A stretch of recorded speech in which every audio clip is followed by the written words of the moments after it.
Hello dear aspirant, बहुत बहुत स्वागत है इस सेशन में आपका। जैसा कि थंबनेल आपने देखा कि क्या है, इस प्रकार के क्वेश्चन बेटा हमें प्रीलिम्स में बिल्कुल छोड़ के नहीं आना है, क्योंकि आपका प्रीलिम्स बहुत नज़दीक है। मुश्किल से 1 महीना और अपने पास बचा है। इसीलिए मैंने कहा कि हर बार क्वेश्चन कुछ ऐसे यूपीएससी में आते हैं जो आपको हिंट देते हैं कि ये गलत है और ये सही है।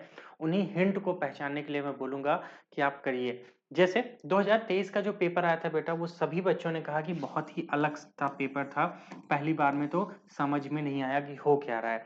मैं उन्हीं 2023 के पेपर से कुछ एग्जांपल्स उठाऊंगा और आपको दिखाऊंगा कि कैसे आप करते हैं।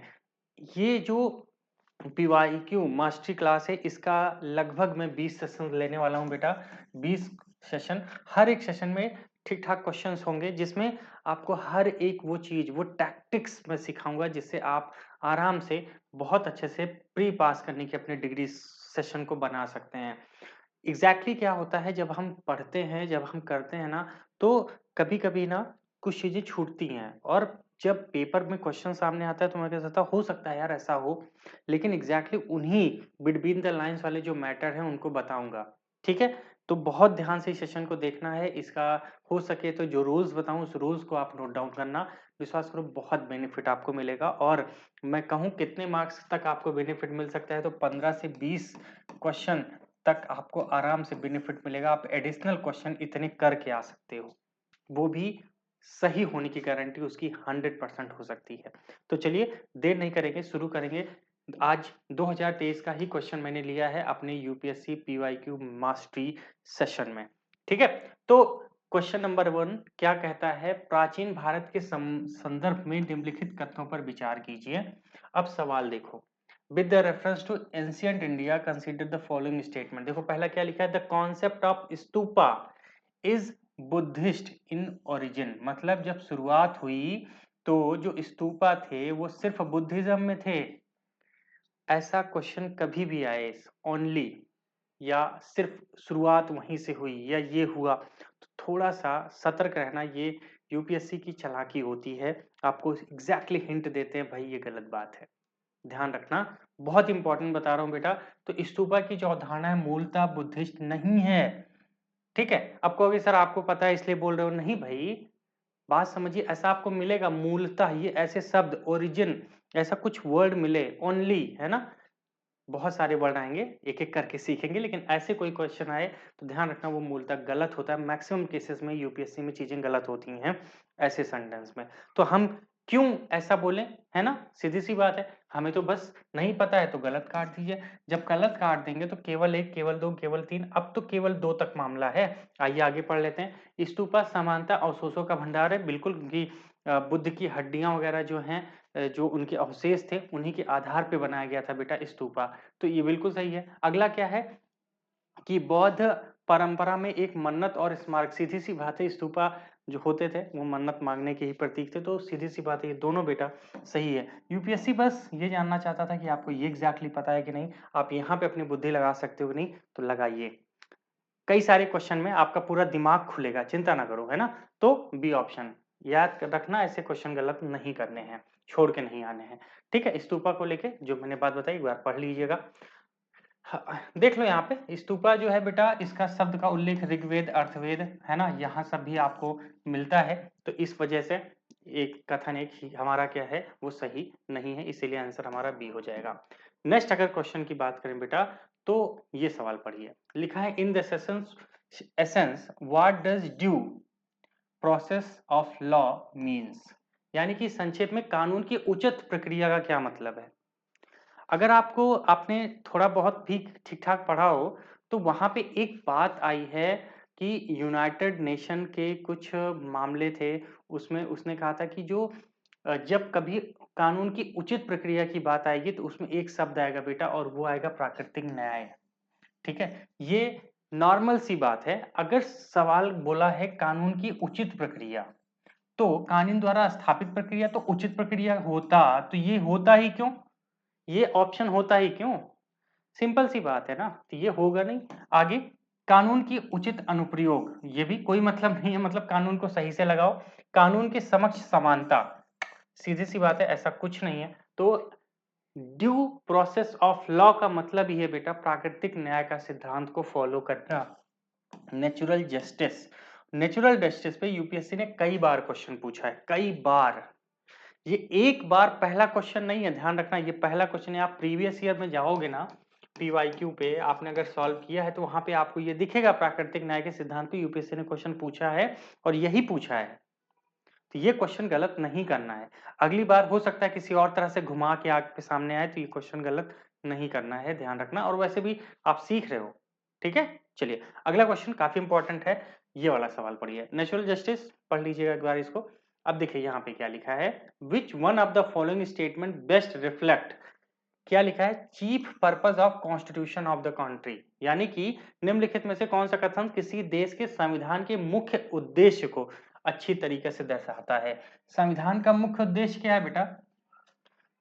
अच्छा, यूपीएससी ने सिलेबस क्यों बांटा है, आप खुद सोचो, माइंड में लगाओ। संविधान मतलब एक किताब जिसमें कुछ रूल्स रेगुलेशंस लिखे कि हमारा देश ऐसे चलेगा। यूपीएससी ने अपना सिलेबस क्यों बताया, बिकॉज ऑफ आपको रिस्ट्रिक्ट करने के लिए, भैया इससे ज्यादा मत पढ़ो, कोई जरूरत नहीं है। समझ रहे हो, सिलेबस का मतलब क्या होता है, इससे बाहर नहीं पूछा जाएगा, इतना ही पढ़ना है। उसी तरह संविधान का उद्देश्य क्या है, कुछ नहीं, सिर्फ यही है सरकार की शक्तियों और उसको सीमित करना। ये क्वेश्चन नहीं छूटना चाहिए, बहुत सारे बच्चों का गलत हुआ है, ठीक है। ठीक, the determine the objective for making the necessary law, कई लोग यहाँ पे थे, यहाँ यार ये भी हो सकता है, नहीं, ध्यान रखना। यूपीएससी ने आपका सिलेबस क्यों बनाया, क्योंकि आपकी पावर्स को, आपकी एफर्ट्स को सीमित किया जा सके, बस इतना ही करना है भाई। अंडरस्टैंड, ध्यान रखना, ऐसे क्वेश्चन गलत नहीं होने चाहिए बेटा, नहीं तो बहुत लॉस हो जाएगा। ध्यान रखना, उसको कभी ना फुलफिल नहीं कर पाओगे। और ये क्वेश्चन 2021 में भी आया था, 2021 में भी आया था, जाके देखिए 2017 में भी आपको इसी टाइप का क्वेश्चन दिखेगा। कई बार रिपीटेशन है, रिपीटेशन है, रिपीटेशन है, रिपीटेशन है, 2023 का सवाल है, रिपीट हो रहा है, ठीक है। चलिए नेक्स्ट क्वेश्चन की बात करते हैं बेटा, क्वेश्चन नंबर 5, ध्यान से, 4, क्वेश्चन नंबर 4 क्या लिखा है, consider the following organisation body in India. और ये पूछ रहा है इसमें से कौन सी कॉन्स्टिट्यूशनल बॉडी है, इसमें से संवैधानिक निकाय कौन से कितने हैं भारत में, निम्नलिखित संगठनों निकायों में विचार कीजिए। अब देखो, राष्ट्रीय पिछड़ा वर्ग आयोग, राष्ट्रीय मानवाधिकार आयोग, राष्ट्रीय विधि आयोग, राष्ट्रीय उपभोक्ता विवाद निवारण आयोग। अब ये पूछ रहा है इसमें से ऐसे कितने हैं जो संवैधानिक निकाय हैं। एक बार किताब भी पलट गए होते ना, और ये एक बार देख भी लिया होता कि कौन सा है कौन सा नहीं है, तब भी हो जाता। सबको पता है मानव अधिकार आयोग नहीं है, विधि आयोग नहीं है, उपभोक्ता विवाद निवारण आयोग नहीं, अगर ये कॉन्स्टिट्यूशनल बॉडी नहीं है और पिछड़ा आयोग ही है, ओनली वन इज करेक्ट बेटा, ओनली वन इज करेक्ट, ठीक है। ऐसे क्वेश्चन गलत करोगे तो कभी माफी मिलेगी, कभी माफी नहीं मिलेगी। बहुत इजी क्वेश्चन है ये 2023 के पेपर से, इसीलिए मैं कहता हूँ 2023 का पेपर टफ नहीं था, बस पैटर्न चेंज करने की वजह से अचानक से आई हुई एक हड़बड़ी थी, बस, और कुछ नहीं, आप पेपर निकाल सकते थे। चलिए नेक्स्ट क्वेश्चन की बात करेंगे। यहाँ तो आप हिल जाओगे कि क्या सर, क्या बात है। ये क्वेश्चन पढ़िए, कंसीडर द फॉलोइंग स्टेटमेंट, बहुत सारे बच्चों का क्वेश्चन गलत हुआ है, बहुत सारों का। क्या लिखा है, भारत के सर्वोच्च न्यायालय के कुछ निर्णयों में माना है कि भारत के संविधान के अनुच्छेद 16(4) में बनाई गई आरक्षण नीतियां प्रशासन की दक्षता बनाने के लिए अनुच्छेद 335 द्वारा सीमित होंगी। ठीक है, नहीं पता सर, कुछ नहीं पता इस बारे में, कोई बात नहीं। भारत के संविधान के अनुच्छेद 335 प्रशासन की दक्षता के शब्द को परिभाषित करता है, इसी को पकड़ लो बेटा। क्यों सर, देखो, मैंने आज तक बार-बार आपको बताया, जब भी पॉलिटी पे डिस्कशन होता है मैं यही कहता हूँ, जब भी ये कहे कि संविधान क्या करता है बेटा, परिभाषित करता है। जाइए 2020-22 का क्वेश्चन उठाइए, 2021 का क्वेश्चन उठाइए, 2020 का क्वेश्चन उठाइए, 2019 का क्वेश्चन उठाइए, आपको ऐसे क्वेश्चन मिलेंगे जहाँ साफ-साफ कहता है यूपीएससी संविधान परिभाषित करता है, वो ऑप्शन गलत है, हमेशा गलत है, ऑलवेज रॉन्ग, ऑलवेज रॉन्ग। अब मुझे ये बताओ, क्योंकि संविधान कुछ परिभाषित नहीं करता बेटा, संविधान बस चीजों को बताता है, ये होना चाहिए, ये नहीं होना चाहिए, वो परिभाषित किसी चीज को नहीं करता। नन ऑफ द, कोई भी चीज आप कुछ भी ले लो यार, उसको परिभाषित नहीं करता, उसको एक्सप्लेनेशन वो नहीं देता उसको, यानी कि उसको डिफाइन नहीं करता है, ध्यान रखना, बस सिंपल सी बात है।